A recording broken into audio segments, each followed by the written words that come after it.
to do a show? It's showtime, buddy. It's showtime, and you want cookies. You're accosting me before the show starts. I mean, how do you feel that that's show business? I understand you really want cookies. I get it. It's see, there's one for Tallulah. Oh, you get down.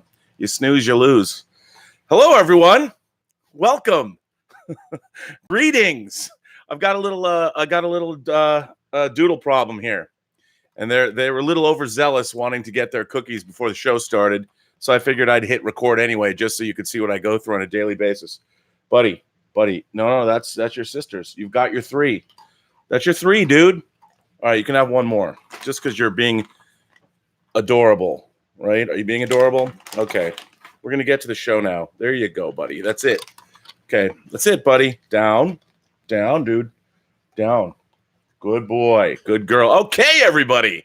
How about that? You get to see a little glimpse into behind the scenes of the show. Greetings, imagination connoisseurs. It is I, the sanctimoniously notorious master of fun and wonder, Mr. Robert Meyer Burnett, and I am here once again with Robservations, the show about something. Robservations number 121, number 221. My God, 221. And all of you imagination connoisseurs, you members of the Post-Geek Singularity community are here. I got to tell you, it's 5 minutes left in the Seahawks-Steelers game right now. Seahawks are up 28-18, but you never know. Anything can happen on a Sunday, any given Sunday. That's what Al Pacino said. So here I am missing the end of the Seahawks game. Nice game. Uncle Pete made some adjustments during halftime, as he is wont to do. And it looks like the Jedi Knights from the Pacific Northwest are going to carry it home. But I won't know because I'll be talking to you. Thank you all for being here on a Sunday. And as you know, these chats are brought to you by Lucky Tiger Men's grooming products for those men who want to look good and feel great. And if you go to their website at getluckytiger.com, you can punch in PGS when you check out for Post-Geek Singularity, and you get 20% off your order. Also, you should check out their other website, clubluckytiger.com, for some fun content. Yes, indeed. So I got back. I finally am behind on the letters. I got tons of letters to read, but I was thinking, I think a lot about Rotten Tomatoes, and I got a letter from Amir today who sent me a letter about Rotten Tomatoes, so he made me think about Rotten Tomatoes even more. Did some research. I found an article from 2012 I'm going to read about Rotten Tomatoes. I got Rotten Tomatoes on the brain today. And I guess it's because I've been working, of course, on Tango Shalom. We're going into the final sound mix of a film that I've produced and also edited. So I wondered, as I was talking to the director, Gabe Bologna, who might be on the show this week, talking about the making of an independent movie, that how Rotten Tomatoes can make or break a film, whether we want it to or not. And the idea that all of the work that gets poured into motion pictures, whether they're good motion pictures or bad motion pictures, I mean, there was still a ton of work. And I have to say, if you don't like a movie or you think a movie is subpar, remember that just as much hard work was poured into that movie that you might not think is great, and the same amount of work was poured into your favorite movie, because everybody, when they're working on films, thinks they're going to make the best movie ever. Nobody thinks they're going to be bad. And that's why whenever I see a movie that isn't good, it always bums me out. It never fails, and I feel bummed out about it. By the way, it's once again I get the air conditioning on, but it is hot here today in Pasadena, California. It's past 95 degrees, and in September, it's not like it's being in Seattle, my hometown. But what are you going to do? So anyway, I wanted to read this letter from Amir, and I thought it was a good place to start. Because it's funny, it's like when I'm thinking about something, somebody will send in a letter, and it'll be exactly what's on my mind. So I figured, why not discuss it?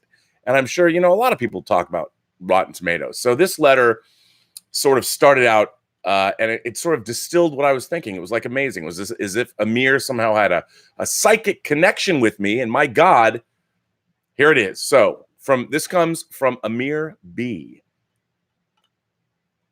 Hey, Rob.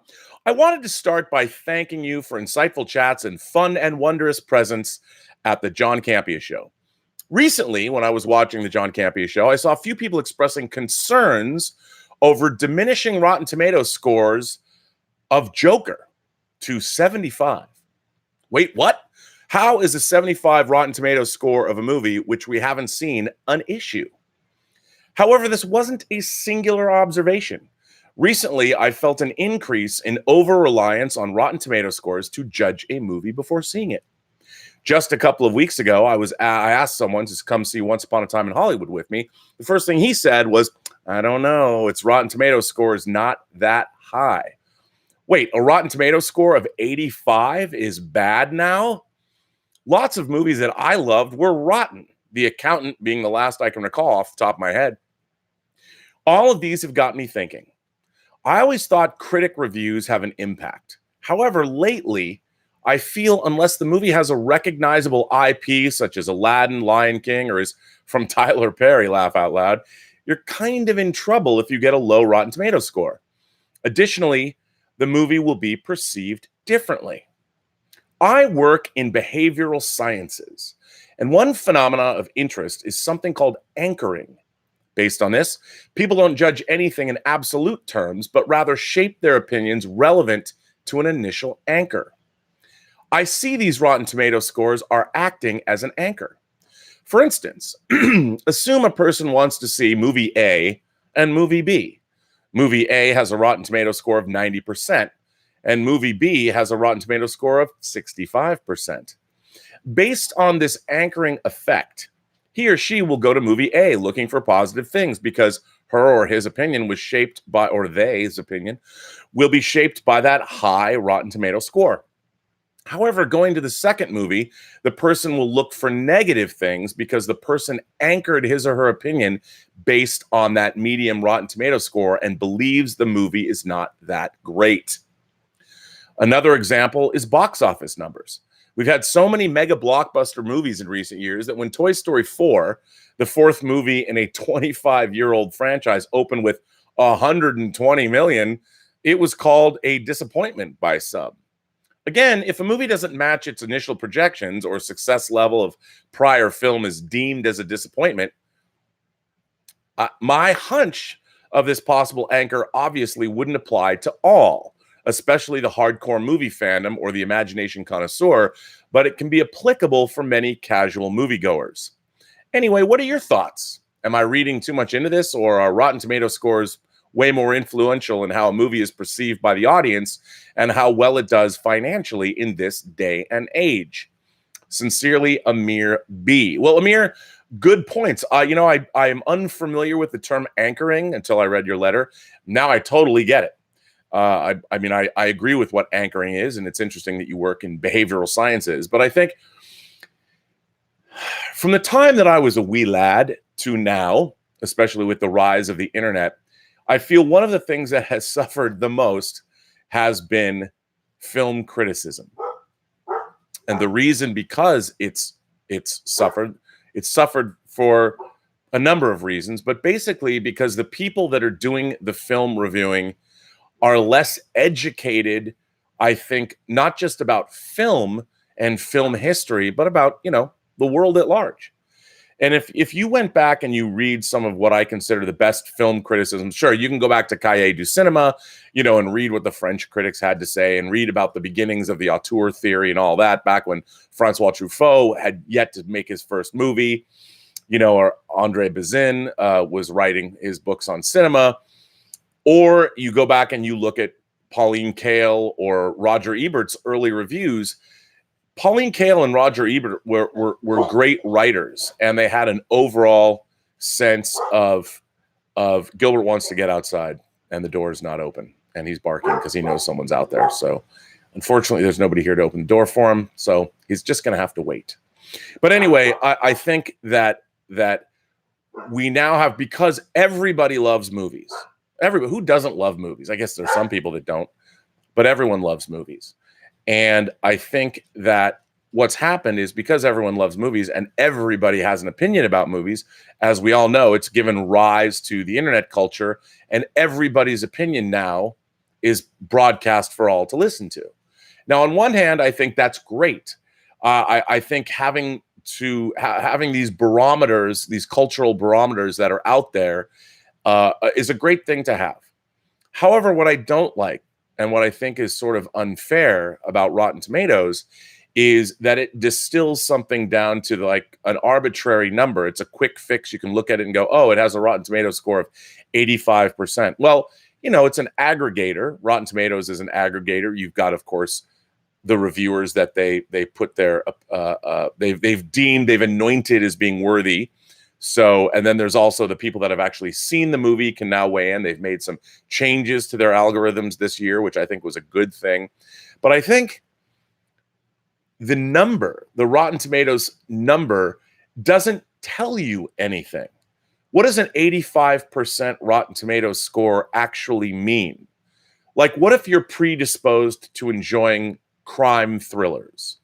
And whatever crime thriller, I mean, I don't know what it has. I've talked about this before. I love Michael Mann's first theatrical feature, Thief. I think it's an incredible movie. James Caan, James Belushi, Robert Prosky, Tuesday Weld, score by Tangerine Dream. It's an amazing movie. I don't know what the Rotten Tomatoes score is, but if I'm predisposed to loving crime thrillers, or William Friedkin's To Live and Die in L.A., another favorite of mine, made 4 years apart. That came out in 85. Thief came out in 81.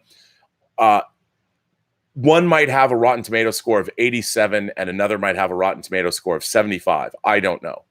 Well, what is that 12-point difference or whatever? I don't know. What does that mean?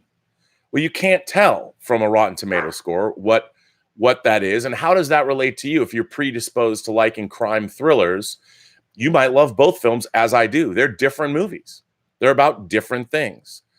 And yet, these movies have now, if they were on Rotten Tomatoes like movies today are, they get judged. And then, of course, people are looking for indicators. When you're going to find out, and if, look, not everybody is on the internet like we are. Not everyone's an imagination connoisseur. If my dad was going to look for a movie to see, he wants a quick place where he can go look and go, is that movie good? If he couldn't get me on the phone, he would go somewhere, usually read a review in the local paper. But now, what do people do? They go to Rotten Tomatoes.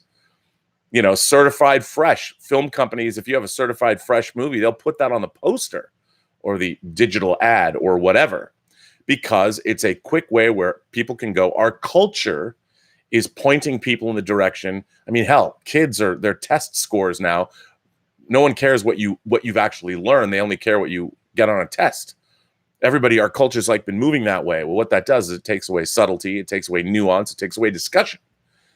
I mean, what's the difference between an 80% Rotten Tomato score, an 85% Rotten Tomato score, and 90% Rotten Tomato score aside from 5 or 10 points? What does that mean? It doesn't mean anything.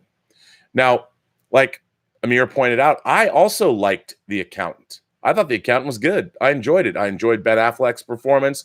I enjoyed the plot. I thought it was a good movie. I did not know that it received a rotten score.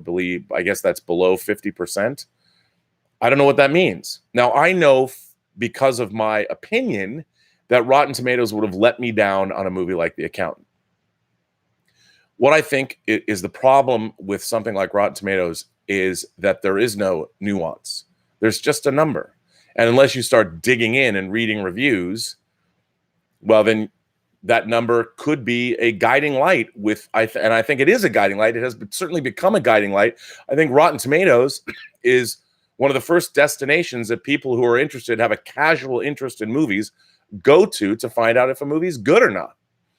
And I don't necessarily think that that's a good thing, but that's all of our culture. We're all looking for quick fixes and quick understandings of something that's good or something that's bad. We all want to know. And Rotten Tomatoes has, for better or for worse, it's developed into this. And Rotten Tomatoes has been around for a while. And I was doing some research before I decided to go on and make this the topic of discussion. And I found an article that I want to read. It's a pretty great article. It was on Film School Rejects website, Film School Rejects. It was written in August of 2012 by Landon Palmer of Film School Rejects. And he wrote this article: Why Rotten Tomatoes is Bad for Film Criticism. Now, I'm going to read it. You could go back and look it up yourself, but you should, because it's got a great picture. But I like this article because, well, you'll see. And I think you imagination connoisseurs, if you haven't read this article, will like it. And if you did read it back 7 years ago, you'll probably have forgotten it by now. But here you go.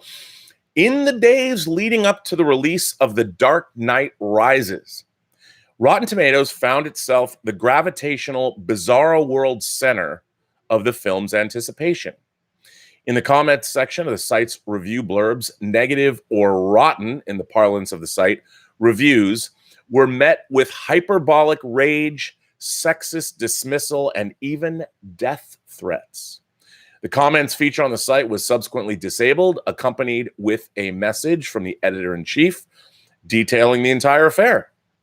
Fingers were pointed directly and exclusively and justifiably at the commentators themselves for such disruptive and hateful rhetoric, though it should be noted that there were also plenty of comments that were altogether unremarkable. The internet's usual suspects, the power of anonymity, avatars to protect the identity of hateful speakers, the unchallenged, given that web speak is somehow inherently hyperbolic, the understanding that there have always been stupid, angry reactionaries, but the internet simply gives them a public voice, were on full display. But in retrospect, several weeks after the fervor has gone, or furor has died down, it's clear that there's one question seemingly nobody asked in response, one that has at various moments plagued those who love and appreciate the art of film criticism. Does the design of Rotten Tomatoes itself not invite exactly the type of high decibel, absolutist discussion that the site subsequently attempted to quiet? When Matt Attichie wrote, "This is why we can't have nice things," should those who value film criticism... Why are you guys barking at me? Why? Because you can't get outside? When Matt Atchison wrote "Why We Can't Have Nice Things," shouldn't those who value film criticism question the assumption within this response that the services provided by a site like Rotten Tomatoes are a nice thing to begin with? Rotten Tomatoes, no matter its convenience for navigating reviews, no matter how many times we visit the site, while conceding that critique of art shouldn't be subject to a pseudo-scientific algorithm, has taken a role within the larger movie-going conversation, both on the internet and elsewhere, which far exceeds its actual value, to the point that the site is, in fact, reducing the fun, value, and nuance of that conversation. Now, I thought that was great.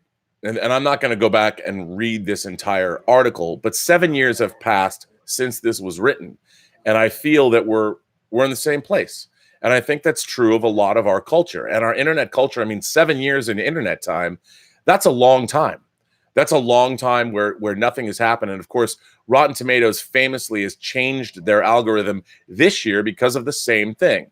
People jumping on, whether it was Last Jedi or whether it was, of course, this year, Captain Marvel earlier this year. We saw that same kind of thing happening. Of course, Tallulah is barking because she's fighting with Gilbert in the background. I don't know if you can see them, but they're totally adorable, those two. But the same thing is going on. And it's really interesting that we have these aggregators like Rotten Tomatoes that can immediately be, of course, abused or, of course, used for nefarious purposes. I mean, I guess that's true of all tools. You can use a backhoe to actually till the soil, or you can use it to kill your neighbor when you find your neighbor boning your wife or something like that. But it really depends what you decide to use the tool for. And I think Rotten Tomatoes has frequently been weaponized. I can't say whether or not studios use it. If you've got a big movie opening, I wouldn't put it past anybody to go to Rotten Tomatoes and for a rival studio's movie, give it bad reviews. Of course, now they have made it, I think very smartly so. You have to have seen a movie before you can then rate it on the site, which I think is something that's good. But I think a larger point to be made here is that as our culture moves forward, this idea that we're reducing everything, whether it's people, whether it's art, whatever it is, cultures, and we're reducing it down to these easily quantifiable things that everybody can point to and go, well, that's only an 85%, is probably a bad trend. And now, we've seen in China, people are getting social scores. There's a website now, I forget what it's called, but your online reputation or your online score between 1 and 500 or something, you can get a rating. You can go find out what your own rating is based on, I don't know what the analytics are, but that's where we're going as a culture, as a society. And do I think it's a good thing? No, I don't. Because what it does is it takes away the idea that, look, I frequently talk about movies that I don't think are necessarily great, but for whatever reason, I love them. And I think one of the movies is Tobe Hooper's Life Force from 1985. I really like Life Force. I particularly like the international version of Life Force. Is it a good movie? I don't really think it's a particularly good movie. I think the movie has a lot of problems, but I thoroughly enjoy it. And if I knew certain people who are like-minded, who enjoy the goofiness of a movie like Life Force, or who are willing to forgive certain things based on the iconography that Life Force delivers, like, look, give me a nuclear-powered space shuttle that's going into Halley's Comet and finding a miles-long, 50-mile-long spaceship or 200-mile-long spaceship or whatever the length is, and you find a bunch of space vampires in there. I mean, I'm like, I'm in. And I've got friends that I would say, hey, if you've never seen Life Force, check it out, because there's a lot of fun to be had in the movie, just goofy fun. You realize, how did this movie get greenlit? It's the most expensive canon film they ever made, and it feels that way. But if you looked by Rotten Tomatoes, you'd probably never watch it. And that joy, the joy of discovery, the joy of watching, like if you have the Shout Factory or the Scream Factory Blu-ray, it does have the international version on it. I recommend that version, by the way. You'd never watch that film. And this idea that we're always looking for these experiences. Look, I understand life is short, and you don't want to spend your life wasting your time watching things that are either substandard, subpar, or things that aren't going to be good. I get that. I understand that. But like when I watch, no matter how bad a movie is, there's usually something in that movie that I learn from. I can learn from how bad a movie is, or I'm always looking for certain scenes that I like or enjoy. I look for something. And I think what's really interesting about our geek world today, our imagination connoisseur world, the post-geek singularity world, is a lot of the movie punditry that we're seeing. It's a lot about genre movies, all of our imagination connoisseur films, the post-geek singularity movies. For instance, I didn't go see it, so I'm part of the problem, but an adaptation of Donna Tartt's third novel, The Goldfinch, is famously tanking at the box office. It's not getting great reviews. By all accounts, it's a very handsomely mounted production. It was a misfire. I adore Donna Tartt, and I loved the book, The Goldfinch. Now, I can't speak because I haven't seen the movie, but what's really interesting is when the movie version comes out, it doesn't take away from the book, but now Donna Tartt's novel that I dearly want to see adapted, which is The Secret History, her first book, is probably going to have that much more difficult of a time to get made because she only has 3 books that she's written.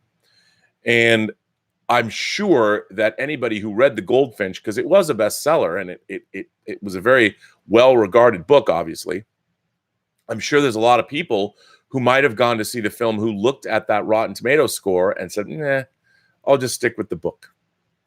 And I'm sure with a movie like The Goldfinch, which a lot of people probably aren't as avid moviegoers as, say, we are here in the Post-Geek Singularity, but they've read the book, those literary types that, don't necessarily run out to see a film or catch it on cable or on their streaming service or wherever, didn't go. And that harms the box office for the film. So Rotten Tomatoes, whether we like it or not, does in fact affect the business of Hollywood, the business of making films.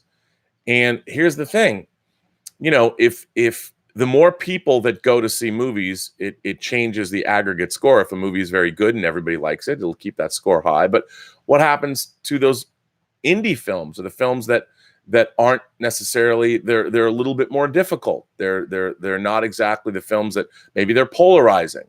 And if less people go to a polarizing indie film, the Rotten Tomatoes score could be very, very much pulled down, and many people that might be interested in seeing it won't go because the numbers are small or the numbers are low. And I think that's a bummer. Now, I found another article on Trailer Addict. And I believe this was, it was written by Blake Hampton in 2017.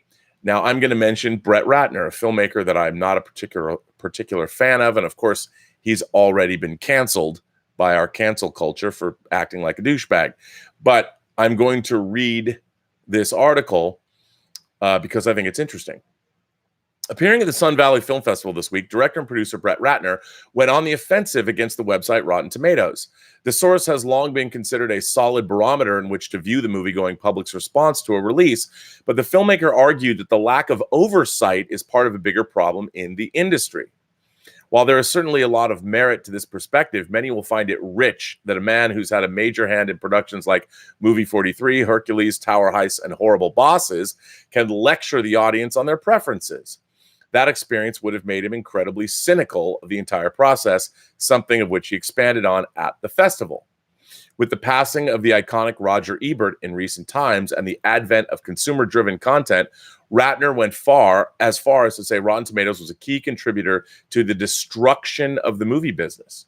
He is not alone in this sense, with the site petitioned to shut down following the upheaval of Suicide Squad and Batman v Superman ratings. The worst thing that we have in today's movie culture is Rotten Tomatoes, says Ratner. I think it's the destruction of our business, he said to Entertainment Weekly. I have such respect and admiration for film criticism. When I was growing up, film criticism was a real art, and there was intellect that went into that. And you would read Pauline Kael's reviews or some others, and that doesn't exist anymore. Now it's about a number. A compounded number of how many positives versus negatives. It's now about what's your Rotten Tomatoes score. And that's sad because the Rotten Tomatoes score was so low on Batman v Superman, I think it put a cloud over a movie that was incredibly successful. Now, I wanted to read that from Mr. Ratner because I agree with it. You know, I think a lot of people, the theatrical version of Batman v Superman, we all know, we all have opinions. But I actually think watching, at least the experience that I had, watching the ultimate cut of that on home video, I was struck by, you might not like everything that goes on, and I think it's an overstuffed movie, but there is something really, really interesting about that movie. And if, in fact, you went by a Rotten Tomatoes score and you never saw it, there is a tone and there is a feel to that movie that I think is really interesting and definitely worth seeing. People are talking.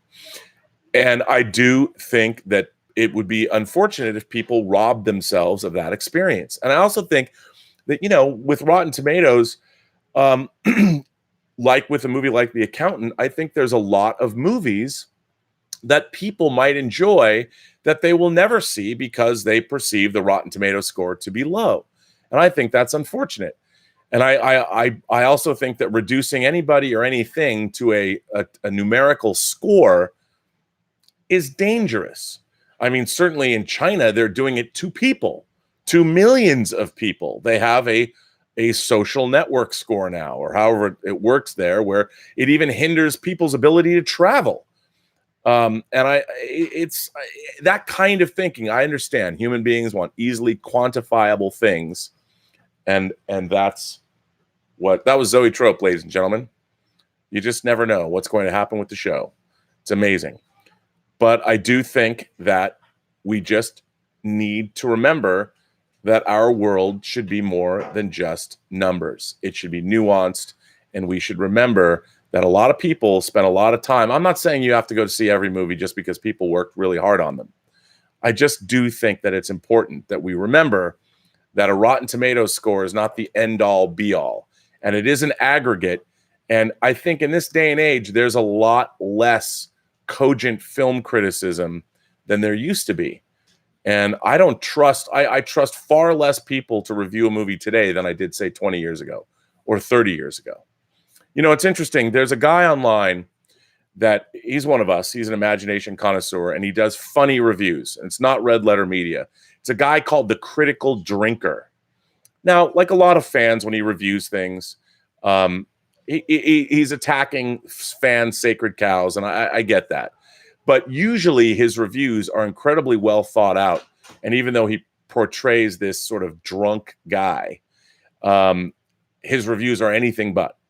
And he does, I think, some really interesting film criticism. And when he usually writes about things that have already come out. But he does also write, he did a great piece on Terminator Dark Fate based on the trailers that I agree with. Now, when I listen to somebody like him, he lays things out, and I understand his criticism, and I think it's actually good criticism and worth listening to. Now, does that mean because he points out how wrong-headed the Terminator Dark Fate trailer seems to be, that the movie itself is wrong-headed? From his perspective, from what he's saying, I feel the same way. He just sort of put out my feelings because I really don't have many feelings about the matter because I haven't seen the movie yet. But based on what we have seen, watching the Critical Drinkers take on it, I'm like, that's a very cogent argument to make. Now, I think he's not reviewing the movie, he's reviewing the whole Terminator franchise and what has happened to it after Terminator 2 Judgment Day, which I thought was pretty interesting. And I think he's not off base. Now, I don't know if the Critical Drinker would ever be considered part of Rotten Tomatoes, but he's a person that I will go to way before I'll go to a Rotten Tomatoes score. As a matter of fact, I don't look at Rotten Tomatoes scores at all, other than the fact that, oh, it's interesting because we talk about them when people ask about them. But anyway, I just see that Rotten Tomatoes ultimately can be useful. It definitely is an indicator of where our culture is at, if you want it distilled down to a number. But I don't put absolute credence in it. And I don't think anybody should, because ultimately, if you are interested in a movie for whatever reason, I will see The Goldfinch because I love Donna Tartt's work, and I will watch the movie, just like I'll watch any Stephen King adaptation, or I will watch any Clive Barker adaptation, or indeed, I'll watch any science fiction property or fantasy or horror property that's based on a novel, just to see how it was translated. Whether people say it's good or bad, I'll just do it because I want to see. I want to know. I will learn something from it. So I think Rotten Tomatoes is useful, but it should never be the end-all, be-all. And I just hate the fact that our internet culture is pointing in the direction where all human beings are going to be distilled down to numbers.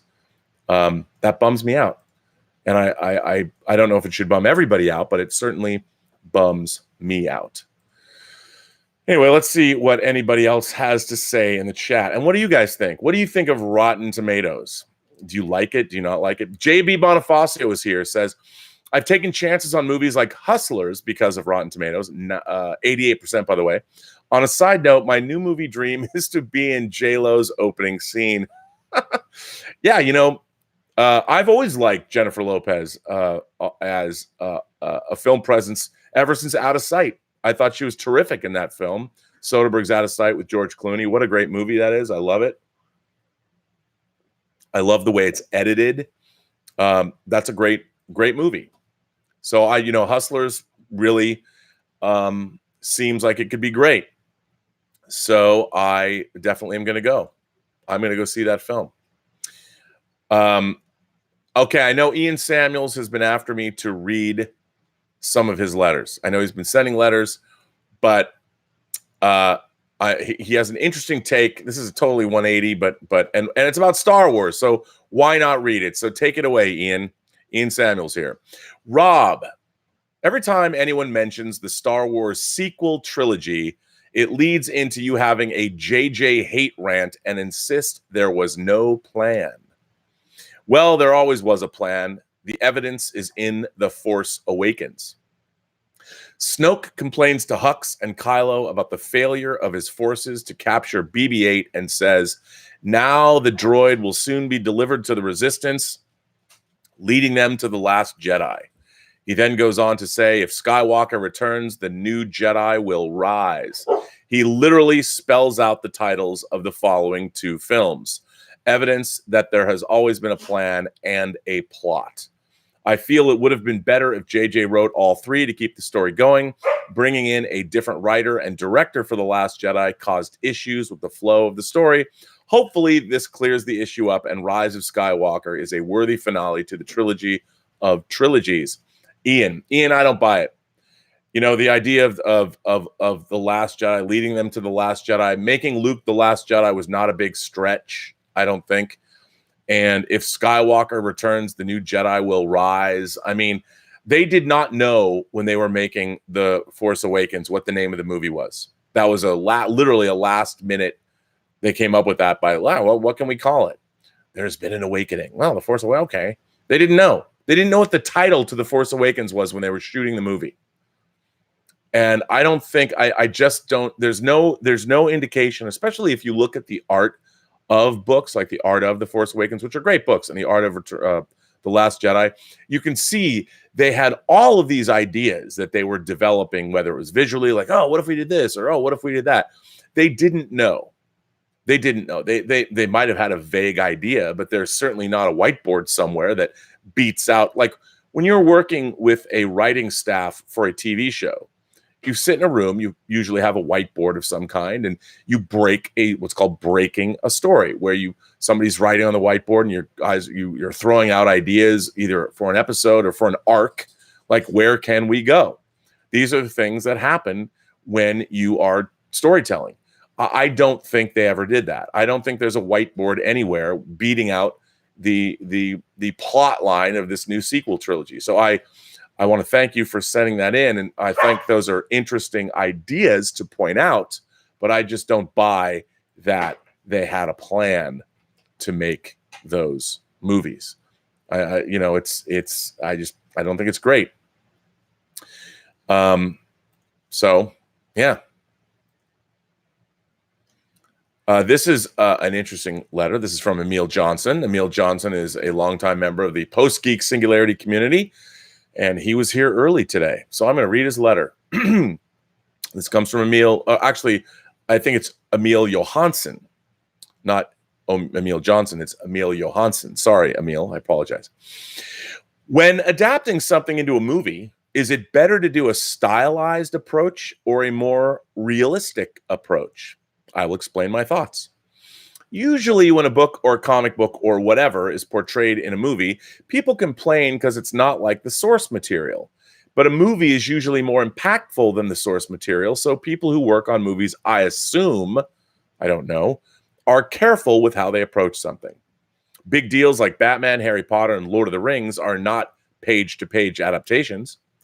As a reader of the children's books, A Series of Unfortunate Events, I didn't like the movie with Jim Carrey. They altered some stuff, which is typical. Maybe they thought it worked better that way.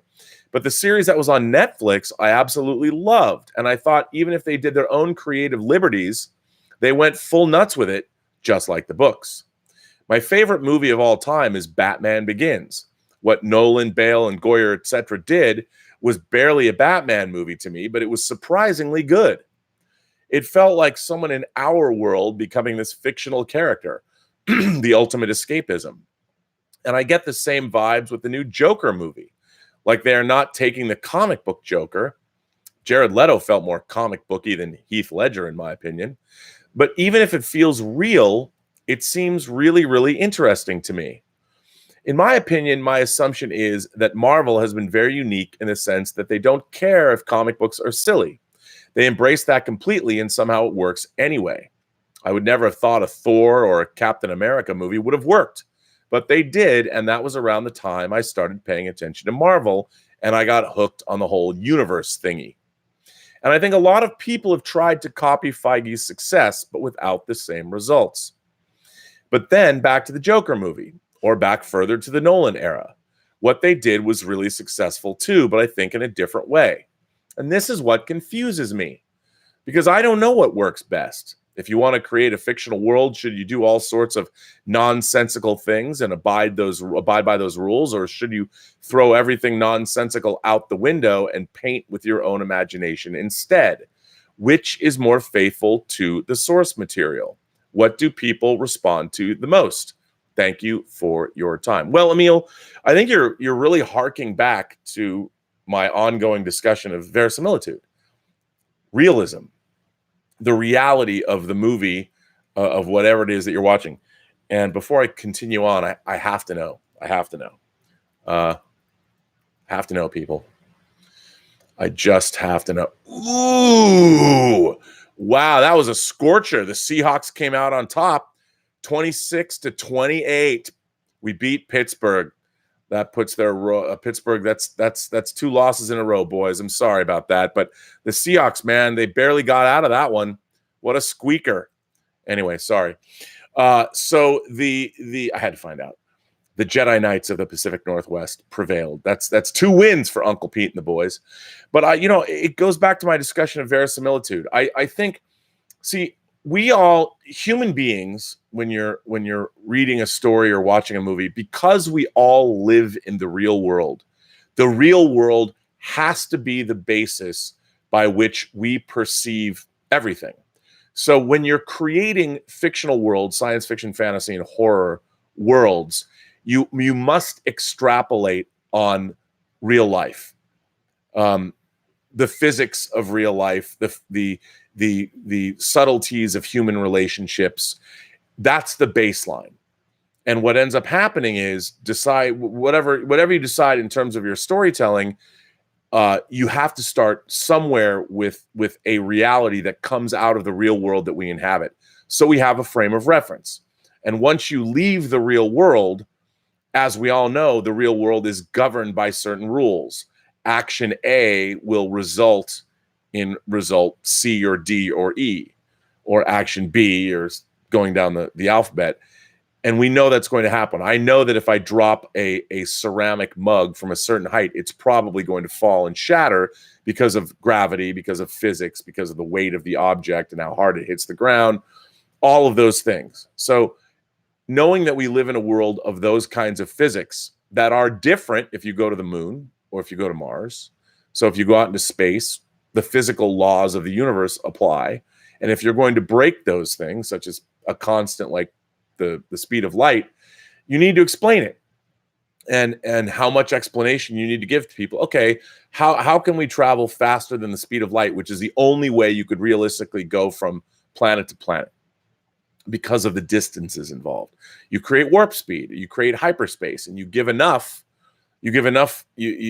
pay it enough mind that you give people enough to focus on and go, okay, hyperspace.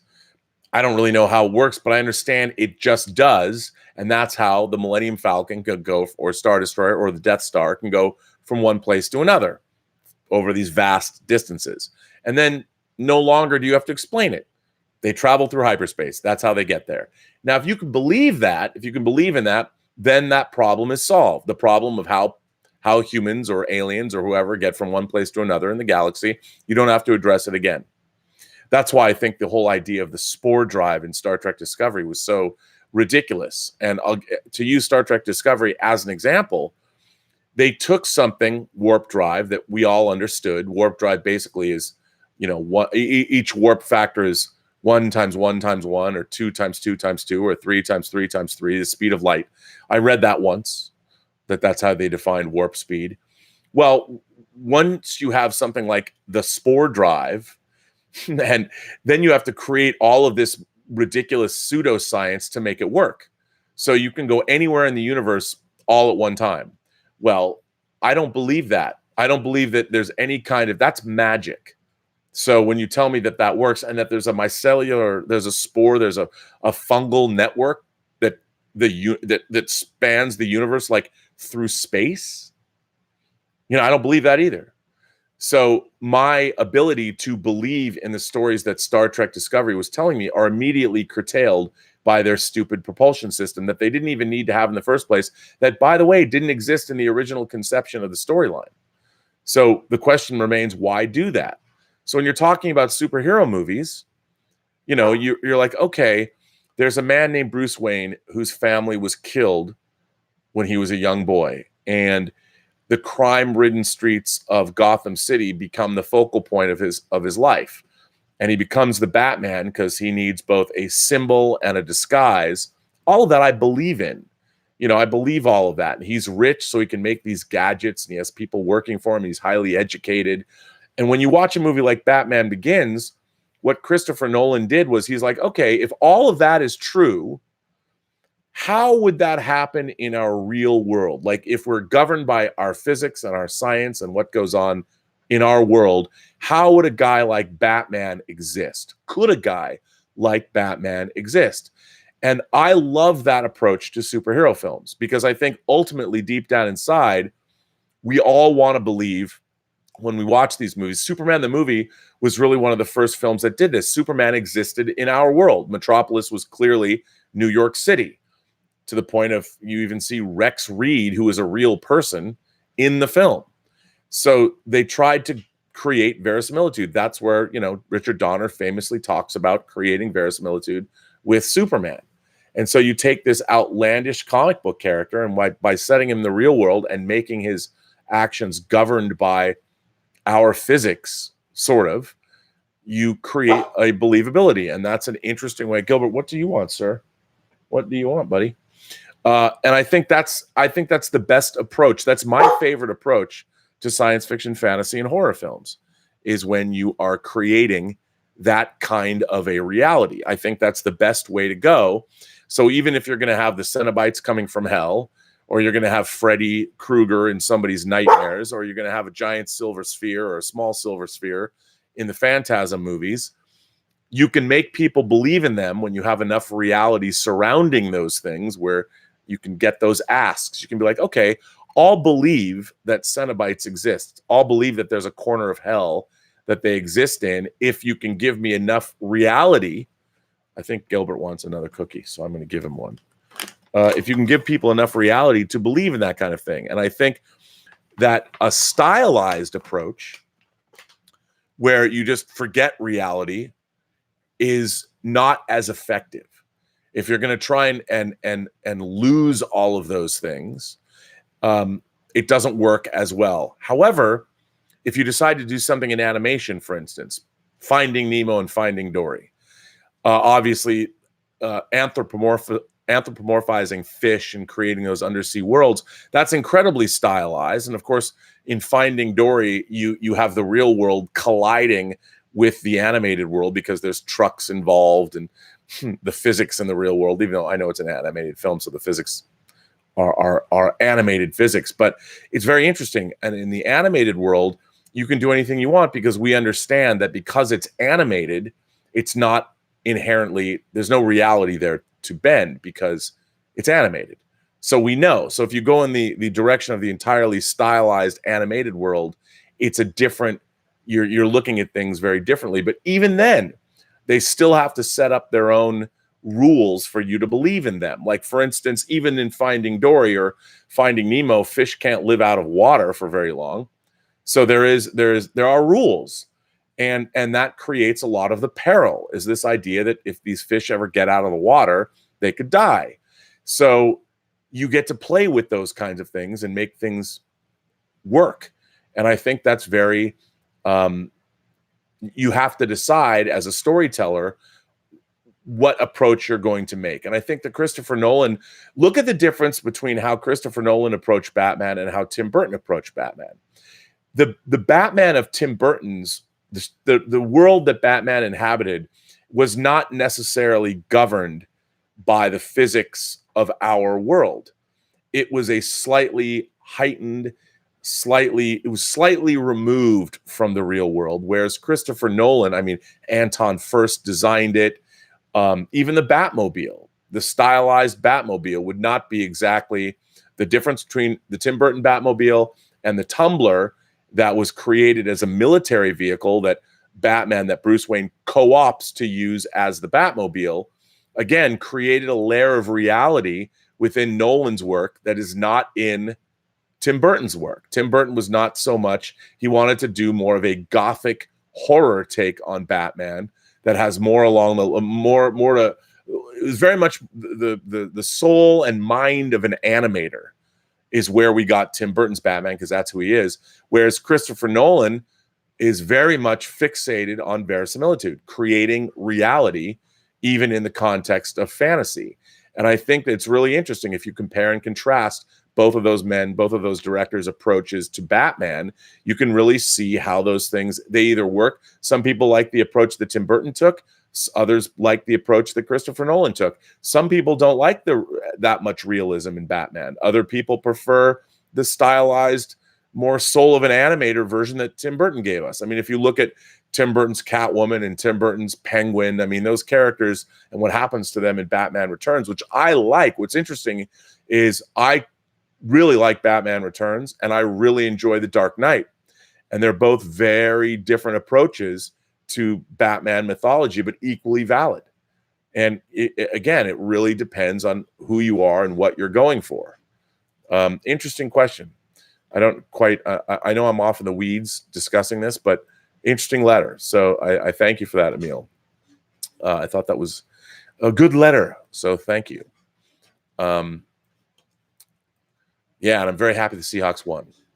The Seahawks 2 this year. So that's a lot of fun. Phi Wen is here. Phi Wen says, as a parent, I don't have time to watch all of the movies I want, so I depend on Rotten Tomatoes to make choices. I watched The Farewell and Ready or Not because of Rotten Tomatoes. See, I mean, I think, Phi, that is a great thing. And that is the upside to Rotten Tomatoes. And I think this is a perfect example of why Rotten Tomatoes does have value. Because like you said, you're a parent, you can't watch all the movies you want to watch. And I assume because both The Farewell and Ready or Not are still in theaters, you actually went to the theater to see them.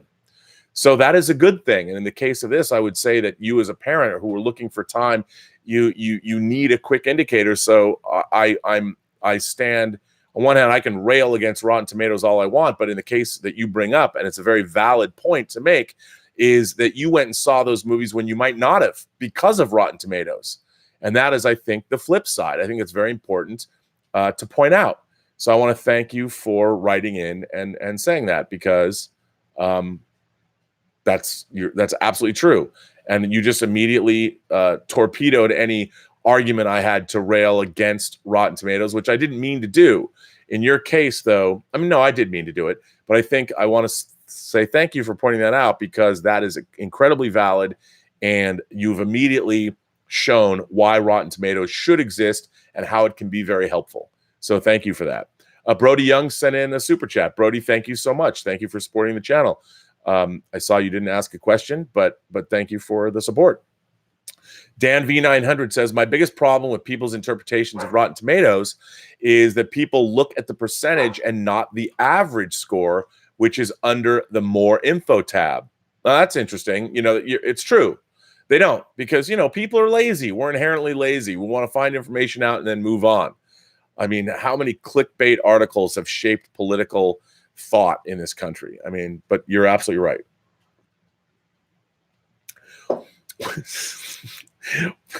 Willow Yang sent in a super chat. She says, clownfish are serial hermaphrodites.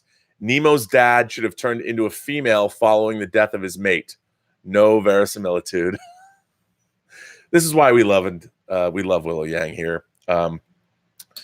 Willow Yang never ceases to crack me up, and she should never cease to crack you up, because she is a delight. Thank you for that, Willow. I didn't know that. That's very funny. This is a quick one. This one comes from James M. James M says, John Campea said on his show the other day that animated movies have been nominated for Best Visual Effects. This has me wondering, do you think any animated movies have been snubbed for this award? If so, which ones and why?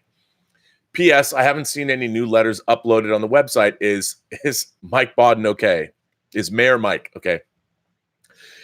As many of you know, I do not do this full time.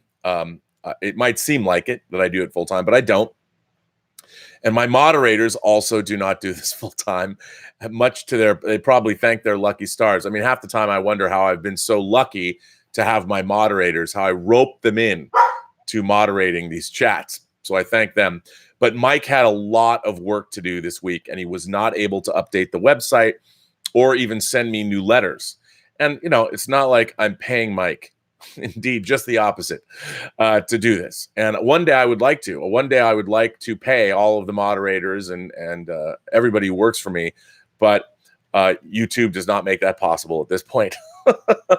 But maybe someday, maybe if I had 200,000 subscribers and, you know, was doing things. By the way, if you like these chats, please subscribe and hit like. It helps the YouTube analytics and it helps me grow the channel. We're close. I think I'm 100 people away from passing 14,000 subscribers. So I thank all of you.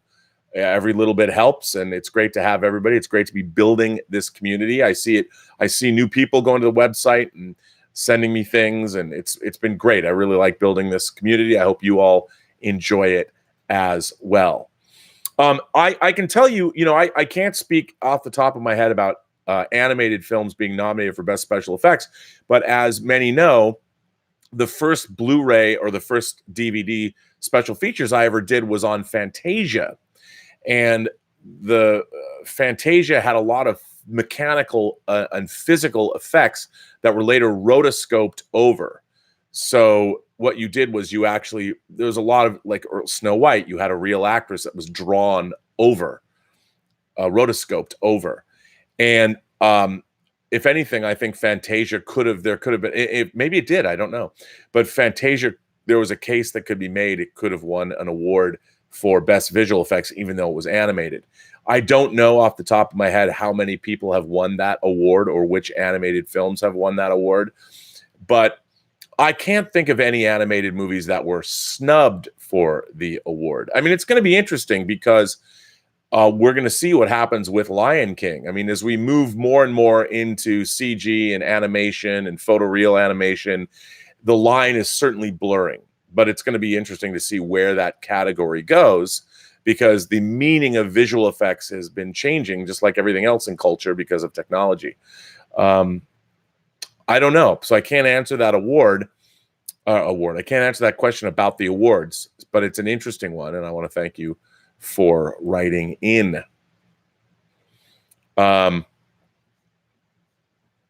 Let's see. I've got so many letters, but I'll see back if anybody's. I'm trying to catch up. This is definitely a catch-up day because you guys have sent me so many letters that I have not got to. So I keep. I'm going through these letters and trying to catch up. This is an interesting letter. I hear this a lot. Omar Rahman.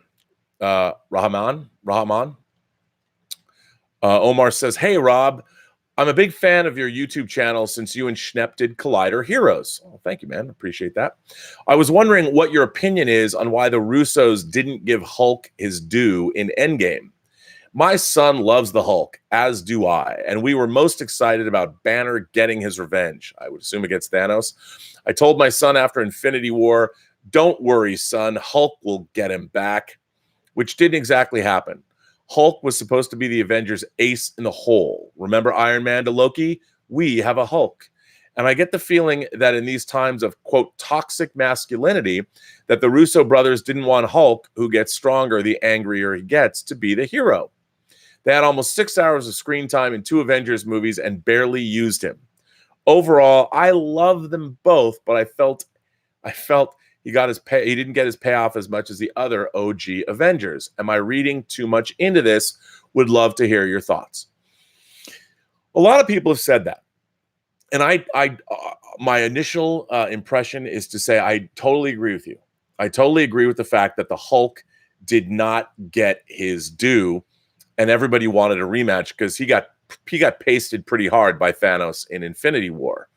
But I have to tell you, I really liked, for an actor like Mark Ruffalo, who, remember, unless he's Banner, when he's doing the Hulk, he's in a motion capture suit, and they have to make the character of Hulk interesting to play. And I really think that the arc that they took Hulk on between Ragnarok, Infinity War, and Endgame was really pretty interesting. And look, it was not. We did not get the rematch that we wanted, the big battle. But if you think about it, if there was a big fist fight between Hulk and Thanos, and Hulk pounded Thanos into submission, it might have been fun to watch. But what would it mean? Like, as far as the story went, it would have been a catharsis, certainly. But I don't think it would have been necessarily as satisfying or as interesting in terms of what they ended up doing with the Hulk. And I really thought that the idea of Banner and the Hulk personality, the Hulk entity, being integrated into Professor Hulk, which is something that came right out of the comics, I thought it was really interesting. And of course, it was Hulk who actually snapped the world back. And I liked that arc. I thought that was fitting. And while, look, were we robbed of a huge fist fight between Hulk and Thanos? Sure. But we'd already seen, just because Hulk lost, we'd still, other than him winning, beating Thanos, I think that what they did with Hulk was ultimately more interesting. It might not have been as satisfying. And I think that the interesting thing is about the Marvel Cinematic Universe is you never know where it's gone. You never know where it's going. And doing the obvious thing, I don't necessarily think is the best thing for the MCU. And I think ultimately we as film goers and as film fans are richer because of what they did with both Hulk and Thor in Endgame. And look, I'm sure we're going to get Thor back. And I know Thor, Love and Thunder, we're going to have a female thunder goddess, which I think, again, is going to be interesting because we've seen Hulk, or we've seen Thor be Thor, and we've seen Hulk be Hulk. And it's going to be interesting when they take them off in different directions. And I like that. I really do. I think it's a good thing. I mean, what do you guys think? Did you feel robbed because of what happened, that Hulk didn't get to beat the heck out of Thanos? I mean, I really liked the fact that it was Hulk who snapped the world back. I really thought that was great. This next letter comes from longtime participant here, longtime imagination connoisseur, Stubble McShave, all the way from Sweden. Hi, Rob. How are you doing this fine September day? Where to start? I am a child of the 80s. I was born in 1977, but I grew up with the entertainment of the 80s and the early 90s. I was never a passionate fan of the G.I. Joe franchise. My friend was more into that, but I have a basic understanding of the IP. Seeing that they're making a Snake Eyes movie, I started to think, what are they going to have him do so that this turns out better than the previous entries into the G.I. Joe film pond? Let's face it, the earlier movies fell short from any form of excellence. I'm sure there are some people who absolutely love them, but I don't. The earlier movies were surface deep when it comes to characters. I think they need to use this standalone movie and show something deeper when it comes to the characters. We need to know what his fears, passions, and motivations are. If they do a movie which examines the character of Snake Eyes, it may turn out great.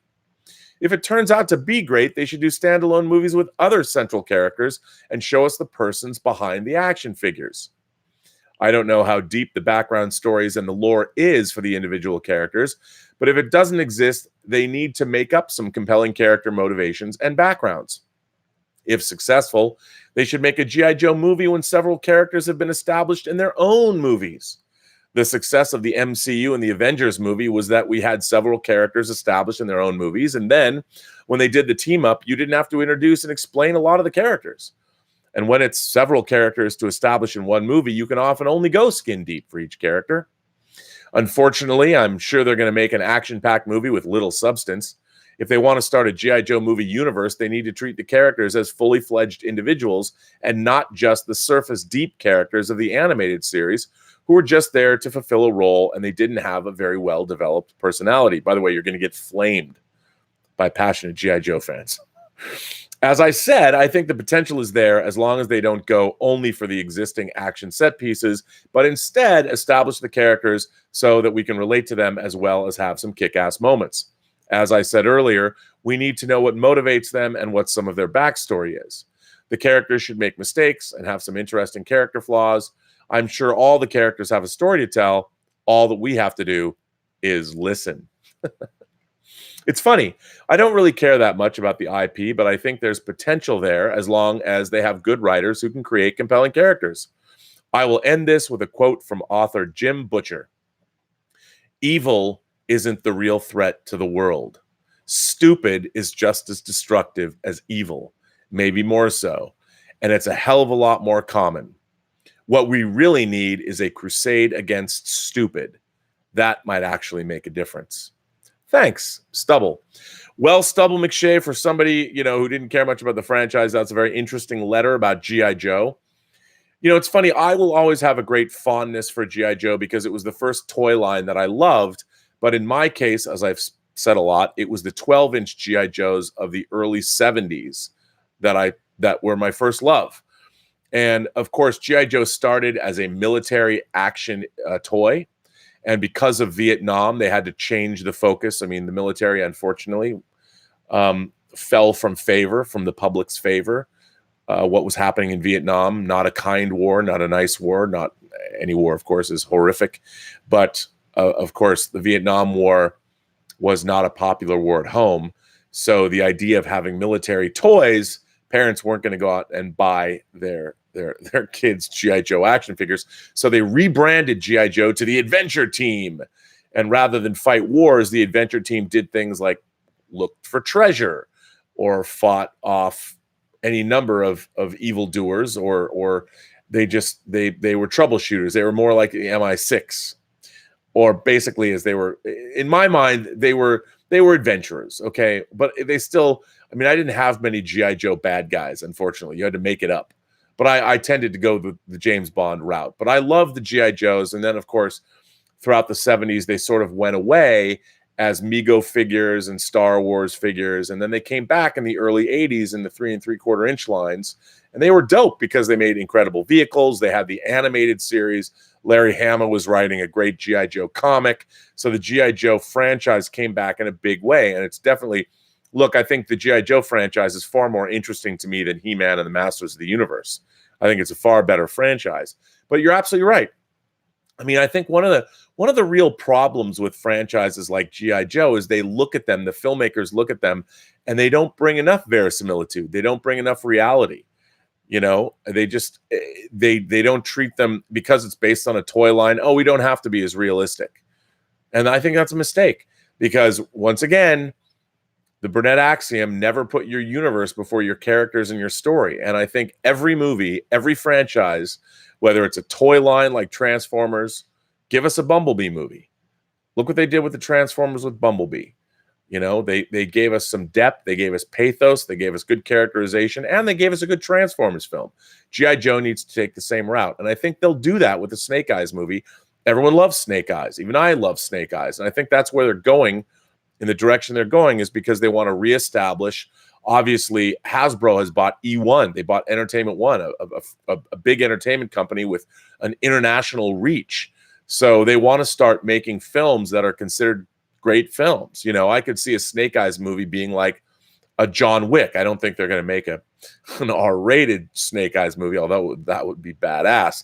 But I think they'll look at John Wick as a template. If you're going to tell a story about Snake Eyes, we got to see, where did he come from? What's he up to? If he's a ninja, how did he become a ninja? You know, where did he get his skills? And we're going to see all of that, because that's what moviegoers demand now. Fantasy filmmaking has never been, I think, in a better place in terms of developing these franchises, which I think is good. It's good for everybody, and it's particularly good if you're a G.I. Joe fan, because I think the Snake Eyes movie will probably be pretty kick-ass, because that's what they want. They want it to be kick-ass so they can continue on and, you know, do something cool, which I think is neat.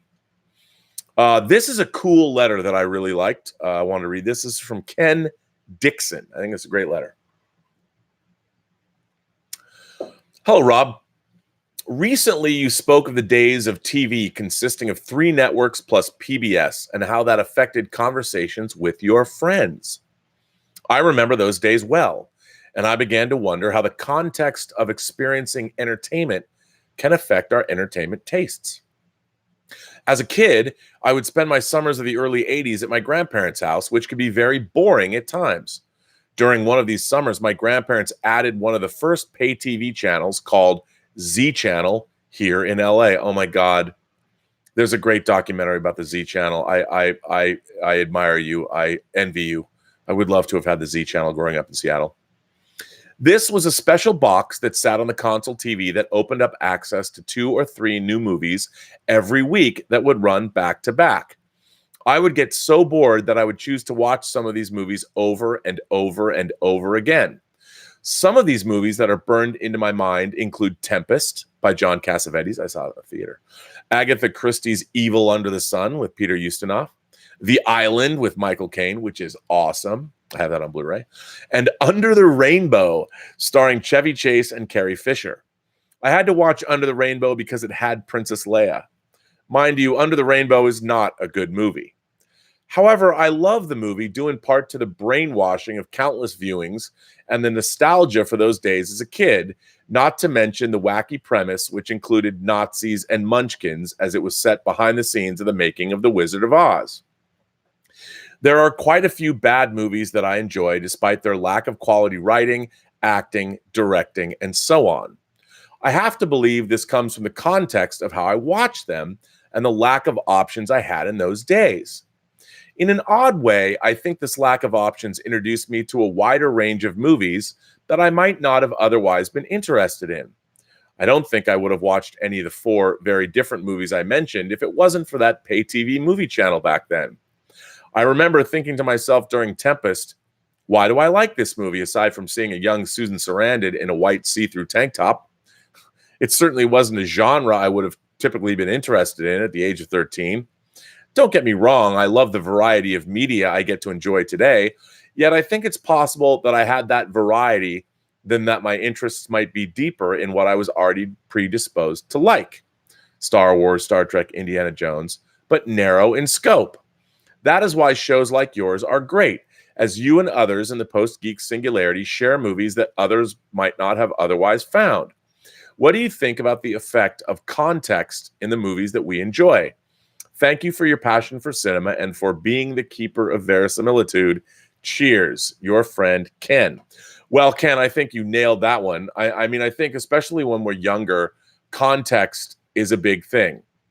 And, you know, people now are calling it, oh, it's all nostalgia. And we love the things that we liked as kids, which is absolutely true. You know, Under the Rainbow, I can't go with you there. I saw Under the Rainbow in a theater, and I found it annoying when I watched it.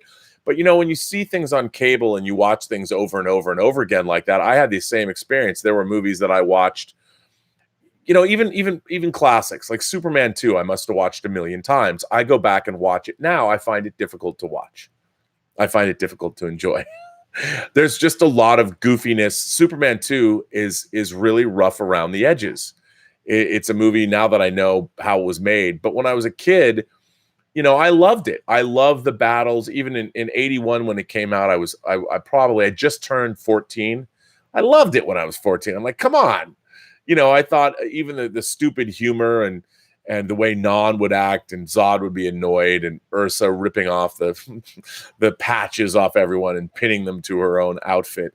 I mean, there was stuff that at the time I really, really liked, but I can't watch Superman 2 without thinking about how much I really loved it at the time. I had a one sheet for Superman 2 hanging in my bedroom.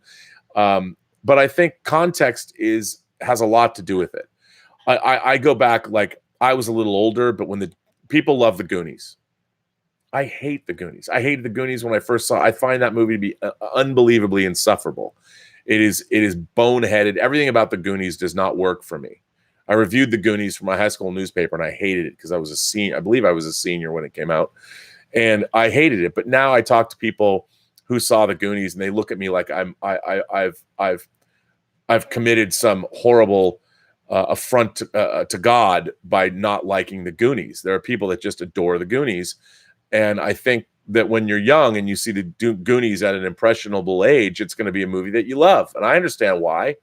You know, certain sensibility, you're going to love the Goonies. Why not? You can recognize yourself. You know, I went back and recently Stand By Me came out. I think it came out in 86. So it might have been 86, I think it came out. So I was first year of college. Or it came out after I'd finished my first year of college. And it's a movie that is certainly quaint, but it's a period piece. I watch Stand By Me now. It has lost none of its power. I mean, you get to that end voiceover with Richard Dreyfuss talking about what happened to River Phoenix's character, and it's just shattering.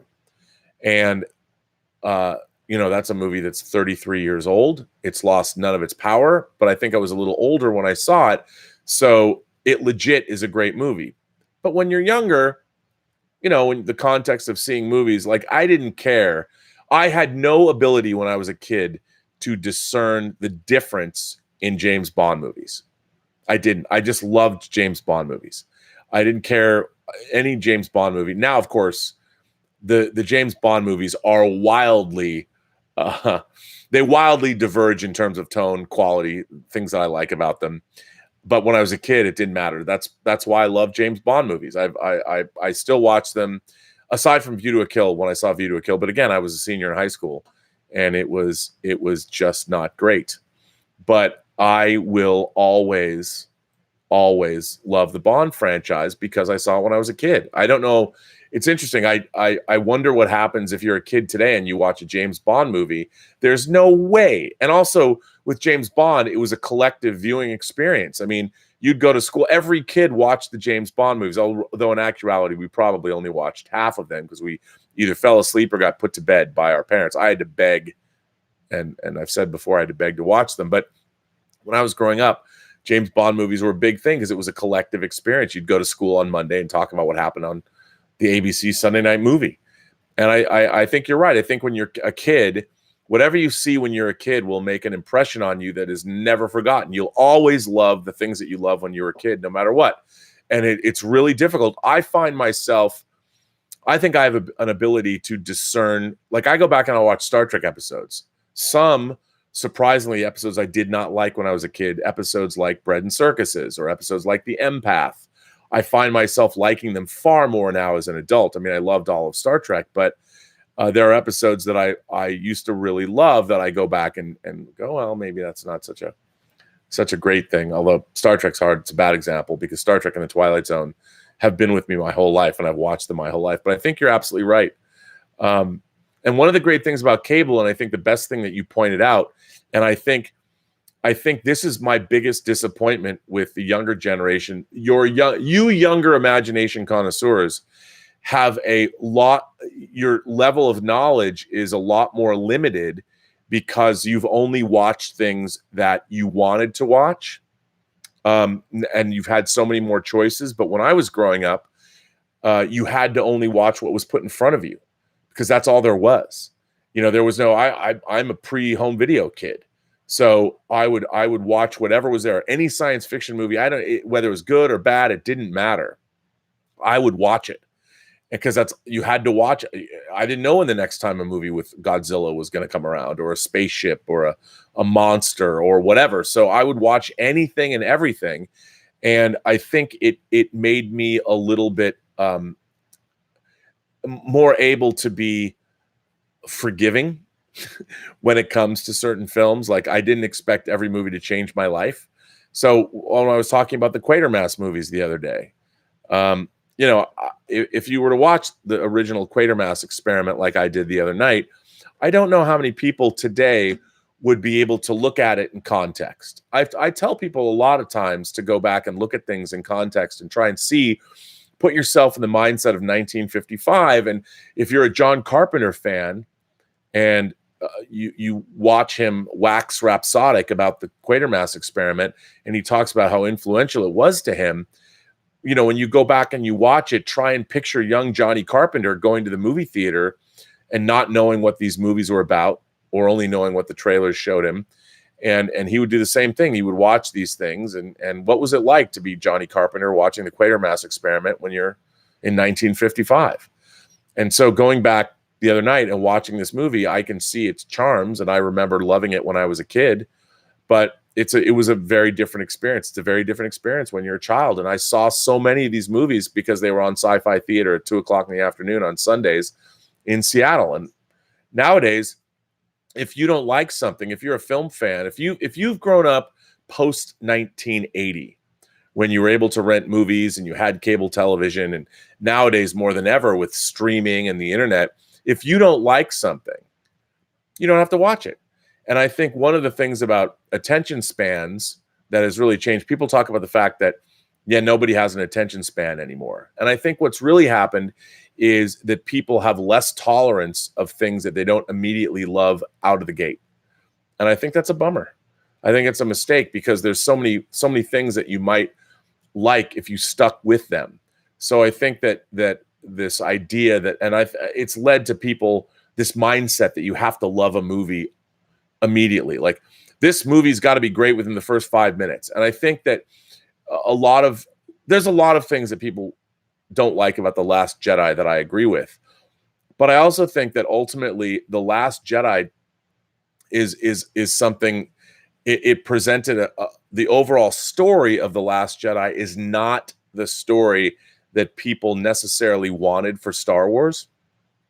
They just, however, when I watched The Last Jedi, I'm thinking like, why did they choose to tell me this story in particular? And so I always try and give something the benefit of the doubt. And I think that's just a function of how I grew up, because I loved anything to do with science fiction, fantasy, and horror. And I would just watch what was put in front of me because I never knew if I was going to see it again.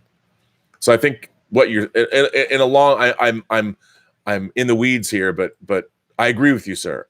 I liked your letter. And I think you're absolutely correct. The context when you're young, when you see something when you're young, is really, really important. I think it's really, really important. Rob Crawford says, Fuzzy Door stands for Seth MacFarlane's production arm for the Orville TV show. As a director, you'd fit in well. Look, here's the thing. A lot of people, I've only in my life professionally, I've directed one feature film, and I directed 5 episodes of a Skinamax show, Femme Fatales. I've produced things like the Cody Banks movies and Tango Shalom and Hills Run Red, and I've made many different documentaries. So the problem is, until I do something as a director again, and I really have to make another feature film, which I'm concentrating on putting my energies towards. That was one of the reasons I really wanted to embrace directing Axanar, the fan film Axanar. One, it was about Star Trek, but 2, it was a way that I could sort of get my confidence up and my abilities to hone my abilities without having to worry about the financial end of it, the money end of it, which is ironic considering what happened. But if I was able to make a movie like Axanar turn out well, I could use that as leverage to direct something else. But I think I would fit in very well directing the Orville. But I don't have the professional credibility anymore with which for anybody to, I mean, Seth MacFarlane might like Free Enterprise, and I could show him the episodes of Femme Fatales, because even though they were Skinamax shows, I'm proud of what we did. We did 30-minute episodes in 3 days, and there's a lot of directing I'm proud of in those episodes. But I really need to make another movie to reignite my directing career. But yes, I do think I'd fit right in. Phi Wen says, thoughts on Meet Joe Black, one of my favorite romances, loved all 3 hours. It essentially ruined Martin Brest's career, I believe, but underrated. Well, Phi, actually, Gigli ruined Martin Brest's career. For those of you who don't know, Martin Brest directed Scent of a Woman, directed Meet Joe Black, directed Beverly Hills Cop. I loved Martin Brest.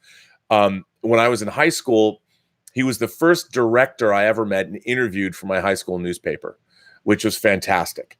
And there was a rep named Louise Hathaway who had a company called Thunder Media, and she would set up anything to do with Paramount. And she was very nice to me and my friend Shade Roop. She would get us into all the Paramount screenings, and she would set up interviews and things. There was a movie called Lady Jane that starred Carrie Elwes and Helena Bonham Carter. And it was interesting because Helena Bonham Carter is very close to my age. And I remember meeting her, and I thought she was so beautiful, but she was like 16, but she was chain smoking cigarettes, which I thought was interesting for a 16-year-old. I didn't really quite get how Europeans smoking was more common than it was when I was in high school in Europe. But I loved Martin Brest, and I think he's a wonderful writer, director. And yeah, as he got more and more successful, Beverly Hills Cop was a monster hit. Of course, Meet Joe Black. I think he made Meet Joe Black after Son of a Woman. I loved Meet Joe Black. I love Martin Brest's sensibility. Gigli, hard to defend, but I really loved those 3 films. I loved Son of a Woman. I loved Meet Joe Black, and I loved Beverly Hills Cop. And I agree. I mean, Gigli did ruin Martin Brest's career. I don't think he's made anything since. If any director could have a comeback that I've loved, I would love to see Martin Brest be able to come back and make another film, because I think he really has a great humanity to his work, and he's a the combination of pathos and emotion and entertainment, I think, is great. Vegetable Tube says, can you consider the song Desiderata by Les Crane as the unofficial song of the Post-Geek Singularity? I'll have to listen to that. I don't know that song, but I will go listen to that. It could be. I do have my theme song, the Robservations theme song, which is going to start playing in front of. Here's a question I have for you. Here's a question. So I made this handcrafted. It's not entirely finished, but I have this like handcrafted. Gilbert, what's up, bud? I have this sort of handcrafted theme song that was written by Alexander Bornstein that you can hear that I've played for. It's the Robservations theme song. Now I have a handcrafted opening sequence that's about 20 seconds long, and it's kind of like Saturday morning-esque, but it's just kind of fun stuff with my collection. I animated certain things and comped in certain things. Hey, Gilly, what's wrong, buddy? Do you have to go out? He wants to go out. That's his way of telling me he wants to go outside. Would you guys mind if I had a 20-second opening with a theme song, or would that, because a lot of YouTube shows, you look at things like Geeks and Gamers, they have that cool, I watch Geeks and Gamers, but that zing, they got their little logo. Would a 20-second opening bother you guys? Should I try that? I mean, it might bother Gilbert. I don't know. Clearly it does. Gilbert, hold on, buddy. Luke Beckett asks, favorite David Cronenberg movie? Okay, first of all, David Cronenberg, especially genre material, is in fact one of my favorite. He's one of my favorite directors, and it's really hard for me to pinpoint my favorite Cronenberg film. I loved his initial body horror movies from They Came From Within or Shivers, Rabid, The Brood, Scanners, Videodrome. Then, of course, he did the Stephen King adaptation, The Dead Zone. He made The Fly, obviously. He did Fast Company, a car racing movie, Crash. I think my favorite Cronenberg film is Dead Ringers. I think Dead Ringers is an astonishing achievement. I think the acting, Jeremy Irons, is superb. But again, I think of his films. I think The Fly is an extraordinary movie. I think Videodrome is an extraordinary movie. I think The Brood is extraordinary. I love They Came From Within. I particularly love Crash. I can't wait to get that 4K restoration because it's amazing. Vegetable Tube, by the way, I want to thank you for that very nice super chat you sent in. I guess I have to. Gilbert is calling me. Listen, I'm going to bring this chat to an end. I like bringing that to a chat. I like bringing this chat to an end on the Cronenberg ask. But I guess I didn't give you. Yeah, I think it is Dead Ringers. So anyway, ladies and gentlemen, I'm going to bring the 221st episode of Robservations to an end. I want to thank you for being here on a Sunday afternoon. I want to thank my moderators, Greg Smith, who couldn't be here because he's at the Puyallup Fair. And for those of you who live in Washington, you can do it at a trot. You can do it at a gallop. You can do it real slow so your heart won't palpitate. Just don't delay. Do the Puyallup. I know. People are like, what? Anyway, trust me. It's the Western Washington Fair. I grew up singing that song. It was very exciting. My mom took me out of school. We went to the Puyallup Fair every year. That's where Greg is. Let's give it up for Detective Jim, for the Sheriff of Nottingham, Terry, who's actually in Nottingham. And let's give it up for the Honorable Mayor Mike Bodden of Riverdale, Iowa, who's now back in the swing of things. He's updating the website and all of that good stuff. So thanks for being here. I will be back tomorrow. I'll be on the John Campea show tomorrow, and I will hopefully see you there. So as always, I will say to you members of the Post-Geek Singularity community, what do I say? Always, you imagination connoisseurs, every person you meet has a story to tell you have yet to hear, and all you have to do is listen. And with that, I'm going to go let these dogs out, and I will say to you, have a better day, and may your football teams all emerge victorious today. Thanks a lot. See you tomorrow.